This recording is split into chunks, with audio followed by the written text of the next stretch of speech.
How you doing? Welcome to Oklahoma.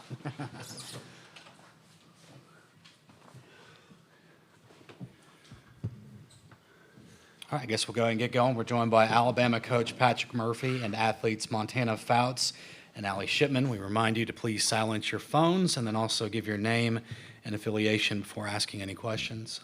Patrick, you may want to start with an opening statement if you have one. Well, welcome, everyone. I really appreciate everybody being here. We had great media coverage at our regional and super regional, and it was a packed house every single time, and it just means so much to the girls and myself that you guys cover the sport of softball. And you know, I was listening to ESPNU radio on the way to work one morning, and the gentleman is a huge softball fan, just let's say that. And his remarks were incredible.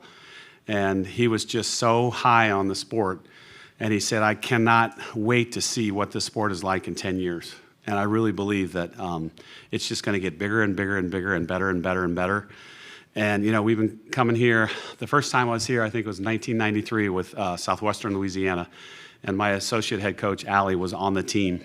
And I cannot tell you the differences of the facility. It is just remarkable. And if I had a son and he played in Omaha, I want him to have the best experience of his life playing college baseball at the highest level. And if I had a daughter, I would want her to have the exact same experience playing at the Women's College World Series in Oklahoma City. And it's getting closer. And I applaud the NCAA, the committee, for doing that, and I can't wait to get going. I guess we'll open up to questions. Front row right here. Macy. This will be for all of y'all, but starting with Montana, the Tennessee series this year was not your best outings. Then from that point on, the flip kind of switched, and you had all the scoreless streaks against Missouri. And after that, what changed for you after that series? And then Ally, for you catching her, what did you kind of see change? Murph, what did you see change from Montana from that point on from the Tennessee series? I would say mentally just trying to be a little bit sharper, physically a little bit sharper, and just bring a little bit more to the table. I felt like there was a couple things that I could work on, and I think I just took the series and just learned from it. I feel like that's what we all did as a team. Yeah, I could just tell by her commitment and her focus after that series. You could just, there's a look in her eye that said, I'm going to compete and I'm going to get better for the team, and she did that, and she did it really well. Sure. I'll go front right over here. Chase Goodbread with the Tuscaloosa News. Coach, in terms of Montana's knee, how would you describe her treatment and rehab? Is it ramping down? Is it finished? How would you characterize that? I think it's a daily process. I think she probably can answer it better, but our training staff, the doctors, anybody that's laid a hand on her has been incredible, and I think she'd echo that. Sure. Back right here. Hi, Jalen Johnson, SEC Network, Montana and Ally. I think that video that we have of you guys after that last strike in the Supers is the most emotional and, you know, hyped I've seen you guys all season. Montana, for you, can you take me through the moment before you threw that pitch and then just in that moment having your team gather around you and what that moment meant for you all? I think for me personally, that moment was this year in general. I feel like as soon as I stepped on campus with Team 27, I knew that I wanted to be a part of bringing this team to the World Series, and I wanted that for our freshmen. I wanted that for sophomores, juniors, and they had never been the rest of our seniors. So that was my focus all year long. And, you know, coming in an elimination game, especially at Supers, we have the best fans in the country, just the atmosphere and the injury and just everything. I just knew that I wanted to leave it all on the line, and that included my heart too. We'll go to Jenny in the middle right here. Hey, Patrick. Jenny Carlson with the Oklahoman. Jenny, good to see you. You've been here longer than I have, but not by much.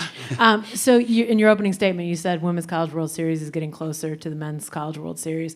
How has it gotten closer, and what, in your mind, still remains to get it on that same level? I think, number one, this facility. You know, we would come here and there wasn't a warning track or a permanent fence. And we complained for years and years and years. And Caitlin Lowe, I remember, you know, hit her chin on the fence and half of it fell off. And, of course, it was on national television, and it did not look good. And now it's a permanent fence, padded by a professional company all the way around. The dugouts, bathrooms in the dugout, huge. There used to be a porta potty in the dugout, or you'd have to run to the bullpen. This room is spectacular. There's enough room for everybody. The whole atmosphere is just so much better. I just applaud everybody that's working towards equity. You put me on the spot, darn it. I should have had a list, but I'd probably have a list after. Okay, we'll go to front left right here. Tony Sikalis, Tide Illustrated. Montana, as someone who's never hyperextended my knee, what kind of pain were you going through and are going through? And then how, if any, has that changed your approach in the circle? Honestly, God's blessed me with a lot less pain than what you would probably think, and pain's temporary, and I'll feel that some other day. Sure. Joe in the middle right here. Joe Masato, the Oklahoman. Patrick, been asking the previous coaches who have come through here about pace of play. That's been a topic of conversation. Do you see that as an issue at all? And if so, what are some changes you would like to see? I think the biggest thing that I would like, and I've tried in the past, is I like the 1 foot in the box rule. It goes on in international softball. I think it's in college baseball. I remember Haley McClinney telling me a story, who played for us and then was with the Olympic team in USA, and the first time she played, it was full count. And as she had done in the past, she stepped way out of the box and, did her thing with her bat. And the umpire looked at her and went strike 3. And she forgot. And she just was like, oh my God, I got out of the box. She never did it again. And, you guys all seen the Major League Baseball, all the rules that are going on and how quick their game is going now. I think you'll see that in college baseball without a doubt. They're all looking at pro baseball like, oh my God, it's going faster. And our game right now is still faster, better watched on TV than a lot of other sports. And I think the pace of play is key. But I would definitely go with, without a foul ball. If there's no foul ball, you stay 1 foot in the box. You don't walk around. And I think that would help out a lot. Eli. Go ahead. Just as a follow-up to that, both Karen Weekly and Lonnie Alameda said they'd like to see a pitch clock as well, 20-second clock. Is that something you'd be in favor of? Absolutely.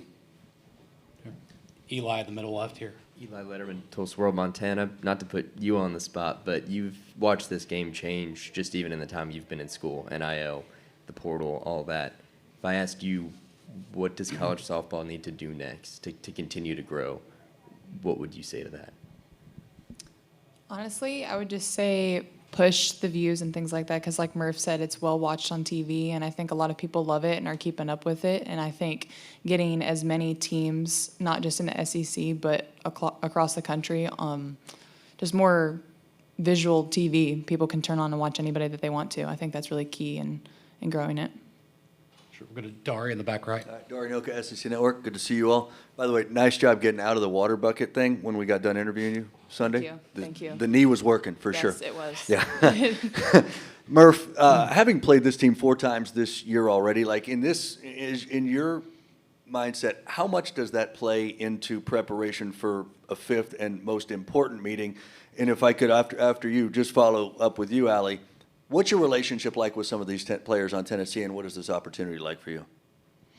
I think, number one, it's the scouting. We know each other. We played each other in Fayetteville at the SEC tournament. We played early SEC, like March 17th, I think it was St. Patrick's Day. So they are way different from what they were then, as are we, but the players are similar. My lineup is different. Their lineup's a little bit different. Obviously, their pitching staff is very strong. They double-dipped in the SEC. They won the regular season. They won the tournament. So they're the favorite. They're the favorite in this game. We're the underdogs big time. I feel like we're like the little engine that could. But either way, I think it'll be a really entertaining game. We always have good games between Tennessee and Alabama. It could go either way. Yeah, and that's a really, really great program, and there's only a handful of girls that are still there that I played with. I'm really close with Ashley Rogers still. She will always be a really great friend of mine, so I love her to death. But it's a great group of girls, great program, and we've played them enough to know that it's going to be a clean game, it's going to be a lot of fun, and we're just excited to get going. Sure. Back row. Joe Menzer, ESPN. Montana, Alabama's certainly had their share of celebrity athletes in other sports. But could you talk about what it means to kind of, coaches calling you a rock star, icon?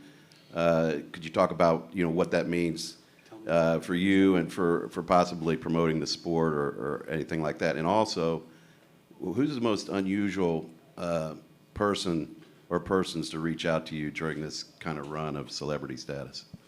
Okay, so to answer the first question, I don't know if I consider myself those things, but I'm very honored he does. And I remember before I committed here, I was on the phone with Murph, and I was pacing my bedroom, like a 12-year-old does whenever they're talking to Patrick Murphy. But I was talking to him, and he said, if you come here, you're going to be a rock star.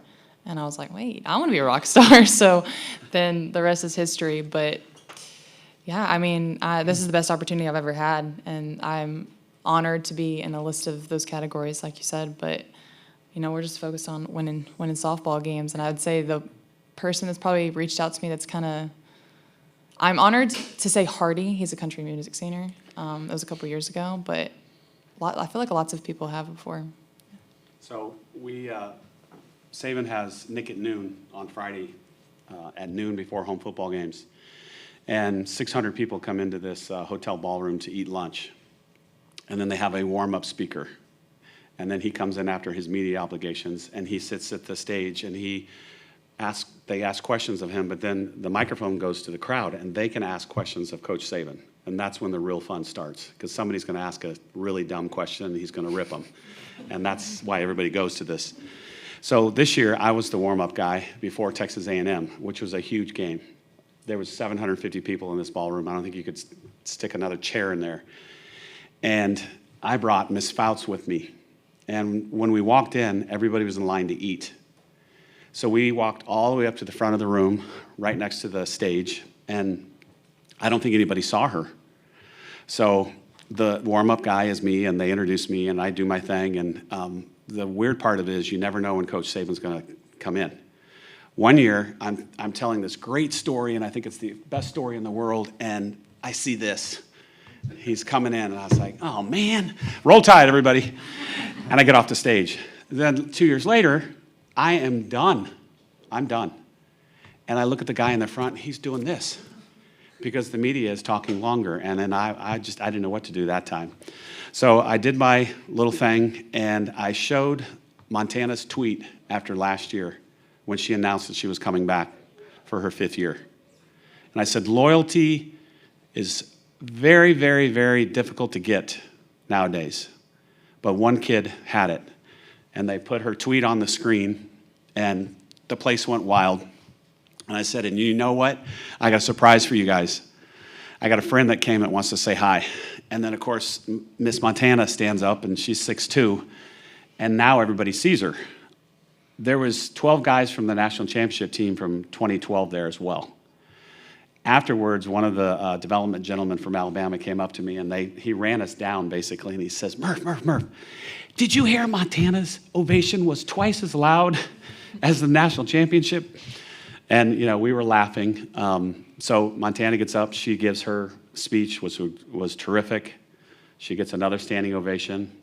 We go to practice. So we're walking out of this ballroom, and all of a sudden, I hear, hey, Montana. We stop in our tracks. We turn around. Coach Saban, I'd love to watch you pitch. Nothing to me. Montana got the kudos from Coach Saban, but it was a really cool moment for me just to, because I think he does watch us all the time, especially from his living room.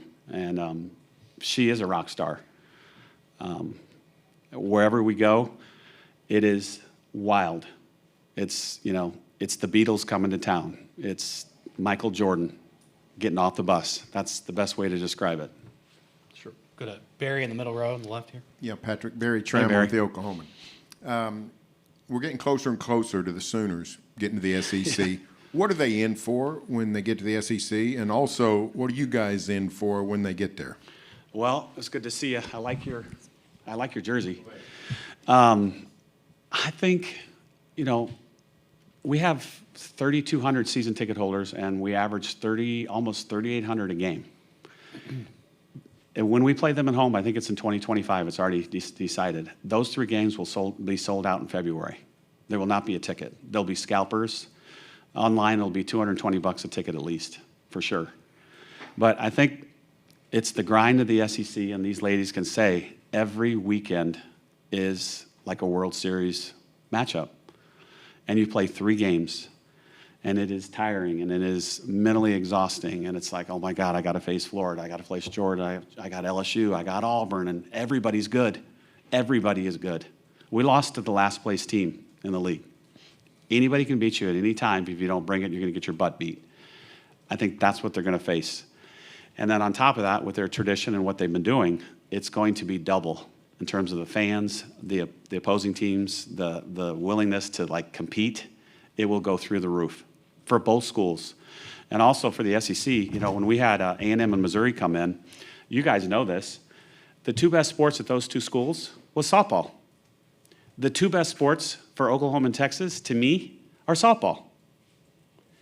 Who gets the raw end of the deal? It's softball. Me.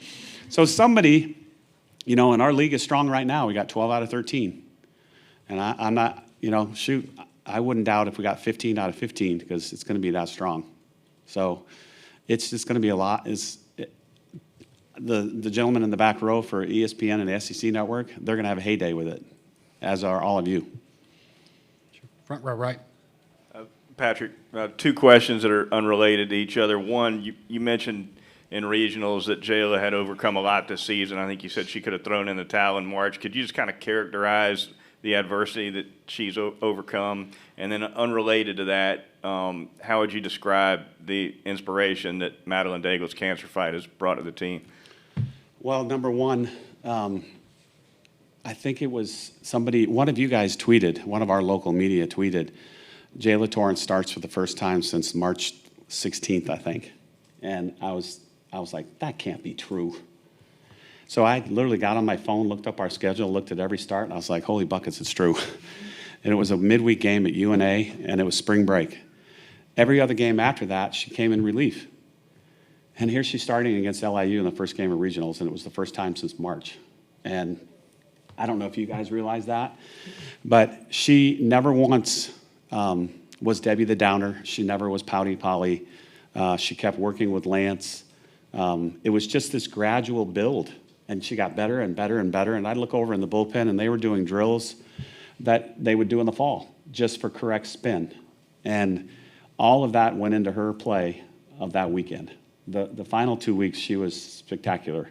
And I think we all thought she had it in her. She needed to know it. And I don't know if it was that first game that gave her the confidence, but she got better and better and better, and was spectacular for us. There's no way we'd be here without her.